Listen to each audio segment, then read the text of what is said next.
दोस्तों, वैसे तो भारत अपने सभी पड़ोसी देशों के साथ शांति से रहना चाहता है, लेकिन चीन और पाकिस्तान ऐसे दो मुल्क हैं जिन्हें अमन चैन से रहना शायद पसंद नहीं है। चीन एक तरफ गलवान वैली को लेकर तो वहीं पाकिस्तान कश्मीर को लेकर हमेशा अपने ऊल जलूल चालें चलता रहता है। ऐसे में भारत के साथ कुछ ही पड़ोसी देश हैं जो अभी फिलहाल शांति बनाने में कामयाब रहे हैं। इसीलिए आज की इस वीडियो में हम जानेंगे कि हमारे पड़ोसी मुल्क नेपाल और भूटान की भारत के साथ वर्तमान समय में क्या भागीदारी है। साथ ही इस वीडियो के जरिए हम ये भी जानने की कोशिश करेंगे कि आखिर नेपाल और भूटान में कौन सा देश भारत का वफादार है। तो चलिए बिना देरी किए वीडियो को शुरू करते हैं। दोस्तों, अब देखा जाए तो नेपाल और भूटान शुरू से ही हमारे अच्छे मित्र रहे हैं और शायद इसीलिए भारत ने समय समय पर जब भी जरूरत पड़ती है तो बिना सोचे समझे उनकी हर संभव मदद की है। तो चलिए जरा दोनों देशों की राजनीति से लेकर आर्थिक घटनाक्रम के बारे में आराम से बात करते हैं। दोस्तों, भूटान को अगर ज्योग्राफिकल देखा जाए तो ये भारत के उत्तर पूर्व में स्थित एशिया महाद्वीप एक छोटा सा देश है जो हिमालय रेंज के अंतर्गत आता है। इसकी राजधानी थिम्पू और यहाँ की मुद्रा भूटानी नेग्रोट्रम है। इसके अलावा यहाँ भारतीय रुपया भी खूब चलता है। देखा जाए तो भूटान दो बड़े देशों की सीमा साझा करता है, जिसमें पहला है भारत और दूसरा चीन है। अब इन्हीं दोनों देशों के बीच में एक छोटा सा गैप है और उस गैप या खाली स्थान का नाम है भूटान। लेकिन अगर उसके इतिहास को उठाकर देखें तो शुरू से ही इस देश से भूटान को हथियाने के लिए ड्रैगन चीन कुंडली मारकर बैठा हुआ है और उसकी हिम्मत और लालच इतना बढ़ चुका है कि वो तिब्बत की तरह भूटान पर भी कब्जा जमाने की ताक में लगा रहता है। लेकिन जब भूटान जैसे छोटे से देश का दोस्त भारत हो तो उसकी दाल कहाँ गलने वाली है। दोस्तों, भारत और भूटान की सच्ची मित्रता की अब असल कहानी यहीं से ही स्टार्ट होती है। अगर आप ध्यान से देखें तो चाहे वो ज्योग्राफिकल कंडीशन हो या फिर बात सांस्कृतिक कल्चर की, दोनों देशों का व्यवहार और संबंध प्राचीन काल से अटूट रहा है और आजादी के बाद से ही भारत भूटान के बीच संबंधों में अधिक प्यार और विनम्रता देखने को मिली है। आपको बता दें कि साल 1949 में दोनों देशों के बीच मित्रता और सहयोग संधि पर हस्ताक्षर किए गए और इस संधि के बिहाफ पर भारत भूटान के मध्य द्विपक्षीय संबंधों की नींव रखी गई थी और यही कारण है कि भूटान के विदेश संबंधों उसकी रक्षा का दायित्व भारत पर आ गया। लेकिन इस संधि को वर्ष 2007 में एक बार फिर संशोधित किया गया, जिसमें भारत द्वारा भूटान को स्वतंत्र विदेश नीति निर्धारण के लिए प्रेरित किया गया और भूटान को बढ़ावा देने का प्रयास भारत की तरफ से किया गया ताकि भूटान और मजबूत हो सके और अपने पैरों पर खड़ा हो सके। बस इसी काम में भारत ने एक कदम और आगे बढ़ाते हुए साल 1968 में भूटान के साथ एक डिप्लोमेटिक रिलेशनशिप की शुरुआत की और ये रिलेशनशिप अब तक बरकरार है, जबकि इनके डिप्लोमेटिक रिलेशनशिप्स के 55 साल 2023 में पूरे हो गए। दोस्तों, भारत भूटान के बीच रिलेशनशिप का सबसे स्ट्रॉन्ग पॉइंट देखा जाए तो हाइड्रो इलेक्ट्रिसिटी क्षेत्र में भारत का सहयोग रहा है। आपको बता दें कि भारत के आर्थिक सहयोग से भूटान की शुरुआती 3 हाइड्रो इलेक्ट्रिक प्रोजेक्ट्स जो कि कुरीचू, चुक्खा, ताला करंटली काम कर रहे हैं और भूटान को नए एनर्जी सोर्स के मुकाम पर ले जा रहे हैं। यही नहीं, ये हाइड्रो इलेक्ट्रिक प्रोजेक्ट्स देखे जाएं तो भारत के ही सहयोग से ओपन हुआ था। वहीं भारत के सहयोग से भूटान ने अपनी कल्चरल वैल्यूज के कारण इकोनॉमिक डेवलपमेंट के स्थान पर सस्टेनेबल डेवलपमेंट पर बल दिया। इसके अलावा भारत द्वारा सैटेलाइट टेक्नोलॉजी के माध्यम से भूटान की सहायता विभिन्न बचाव अभियानों, दूरसंचार को बढ़ावा देने आदि में मदद कर रहा है। यही नहीं, आपदा के अतिरिक्त शिक्षा, प्रशिक्षण, टेलीमेडिसिन जैसे विषयों पर भी उपग्रह तकनीक के माध्यम से भूटान को सहयोग प्रदान किया जा रहा है। और तो और इसमें सबसे अहम बात यह है कि हाल ही में भारत और भूटान के बीच ये फैसला हुआ था कि इसरो भूटान में ग्राउंड स्टेशन का निर्माण करेगा।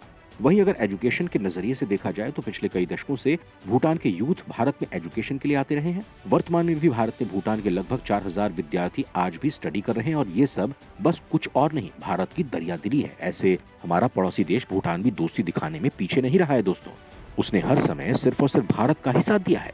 चीन की नीतियों को लेकर डोकलाम विवाद पर उसने भारत की तरफ से हाथ बढ़ाते हुए एक सुर में एक तरफा विरोध किया था। आपको बता दें कि भूटान चीन की किसी भी नीति को लेकर विरोध करता है क्योंकि वो जानता है कि उसका सच्चा सहायता देने वाला मित्र कौन है। शायद इसीलिए उसने अपनी मित्रता की मिसाल देते हुए भारत के प्रधानमंत्री नरेंद्र मोदी को अपने देश के सर्वोच्च नागरिक सम्मान नगादा पेलगी खोरलो से नवाजा है, जो कि उसने कभी चीन को ये उपाधि नहीं दी है। भूटान के राजा और देश के शासक जिग्मे खेसर नामग्येल वांगचुक ने इस पुरस्कार का ऐलान किया था। राजा वांगचुक ने भारत की बिना शर्त की दोस्ती को पीएम मोदी के शासनकाल में दिए गए समर्थन को भी याद किया और उस समय भारत खासतौर पर कोरोना संकट के दौरान भूटान की भरपूर मदद की थी और तब समूचे विश्व ने इस बात को लेकर सराहना भी की थी।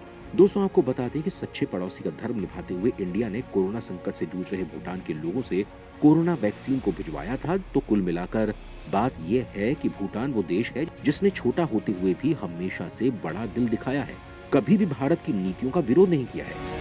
दोस्तों, वहीं अब नेपाल के इतिहास और भारत को लेकर उसके रिलेशनशिप की बात करें तो शुरुआत में तो ठीक थे, लेकिन वर्तमान समय में जो चीन को लेकर स्थिति बनी हुई है उस पर कहीं ना कहीं सवाल नेपाल को लेकर खड़े हो रहे हैं। वैसे तो देखा जाए नेपाल भी हमारा उत्तर में बसा पड़ोसी मुल्क है जिसकी सीमाएं चीन और भारत दोनों से लगती हैं। जबकि नेपाल की ज्योग्राफी की बात करें तो इसकी कुल लंबाई करीब 800 किलोमीटर और चौड़ाई 200 किलोमीटर है और ये भौगोलिक रूप से यानी कि ज्योग्राफिक रूप से 3 भागों में बटा हुआ है। इसमें सबसे पहला है पर्वतीय क्षेत्र, दूसरा शिवालिक क्षेत्र और तीसरा तराई का क्षेत्र है। वहीं नेपाल क्षेत्रफल के मामले में 1,47,181 वर्ग किलोमीटर में फैला हुआ है। आपको बता दें कि ये देश क्षेत्रफल के हिसाब से दुनिया का 93वां सबसे बड़ा देश है। वहीं जनसंख्या के हिसाब से दुनिया का 41वां सबसे बड़ा देश है। नेपाल की वर्तमान जनसंख्या लगभग 3 करोड़ 30 लाख है, जबकि नेपाल की राजभाषा नेपाली और यहाँ के लोगों को भी नेपाली कहा जाता है। और तो और आपको पता ही होगा कि नेपाल की राजधानी काठमांडू है, जबकि नेपाल में नेपाली भाषा को छोड़कर मुख्य रूप से 6 भाषाएं और भी बोली जाती हैं, जो कि गुरुङ, तामाङ, नेपा भाषा, नेवा, गोर्खाली, किराती और मगर है। वहीं नेपाल के नए संविधान के मुताबिक नेपाल को 7 राज्यों में बांटा गया है। इन सभी राज्यों को मिलाकर देखा जाए तो पूरे देश में कुल 77 जिले हैं। इसके अलावा नेपाल देश की संस्कृति तिब्बत और भारत से काफी मिलती जुलती है, क्योंकि इसकी एक वजह यह भी है कि हमारा नेपाल के साथ सालों पुराना रिश्ता है। भगवान बुद्ध को तो आप जानते ही होंगे दोस्तों, जिन्हें लाइट ऑफ एशिया भी कहा जाता है, और उन्होंने बौद्ध धर्म की स्थापना से लेकर देश विदेशों में जाकर जीवन पर्यंत तक अनेकों उपदेश दिए और लोगों को साधना और ज्ञान से उनको मुक्ति के मार्ग पर ले गए। अब यही चीजें भारतीयों को नेपाल के लोग आपस में बांधे रखती हैं, लेकिन फिलहाल देखा जाए तो राजनीतिक उठापटक के चलते नेपाल हमारे हाथ से फिसलता जा रहा है, जबकि भारत ने हर वक्त समय रहते नेपाल का साथ दिया है। अगर आप इतिहास को उठाकर देखें तो पहले भी जब से भारत आजाद हुआ है वो बिना किसी फायदे के नेपाल की मदद करता आया है। आपने तो देखा ही होगा जब नेपाल में भयंकर रूप से तबाही मचाने वाला भूकंप आया था, जहां हजारों की संख्या में लोग मारे गए थे, तब चीन ने अपना पल्ला ही झाड़ दिया था और कुछ भी सहायता देने से मना कर दिया था। वहीं भारत ने अपना बड़ा दिल दिखाते हुए मेडिसिन, राशन, सहायता के लिए हजारों करोड़ रुपए एक छोटे भाई के रूप में दे दिए थे। ऐसा नहीं है कि भारत सिर्फ नेपाल को किसी दुर्घटना में मदद करता है, उसने डेवलपमेंट से लेकर आर्थिक क्षमता में भी नेपाल की मदद की है। लेकिन अब आरोप और सवाल ये खड़ा होता है कि भारत की इतनी मदद के बावजूद नेपाल चीन की तरफ एकटक निगाह लगाए हुए देखता है, जबकि उससे उसको कोई फायदे के बजाय हर बार धोखा ही मिलता है। और एक धोखा तो नेपाल के पूर्व प्रधानमंत्री ओली साहब भी चीन से खा चुके हैं। वहीं अगर नेपाल भूटान के रिश्तों की भी बात भारत के लोगों में स्पेशली से की जाए तो उनका कहना होता है कि नेपाल अब कहीं ना कहीं भारत के हाथ से निकलता जा रहा है। भारत को कोई भी कदम अब सोच समझकर चलना चाहिए, जबकि लोगों का मानना है कि नेपाल एक हिंदू राष्ट्र होने के बावजूद भी हमसे हाथ मिलाने के बजाय पीछे हट रहा है। जबकि देखा जाए तो भूटान एक पूर्ण रूप से बौद्धिस्ट देश है, फिर भी वो हमारे साथ कदम से कदम मिलाकर खड़ा है। तो दोस्तों अब आपको समझना होगा कि आखिरकार भारत के भूटान और नेपाल संबंधों को और अधिक स्टडी करने की आवश्यकता है या नहीं, हमें जरूर बताएं। साथ ही वीडियो को लाइक जरूर करें। जय हिंद।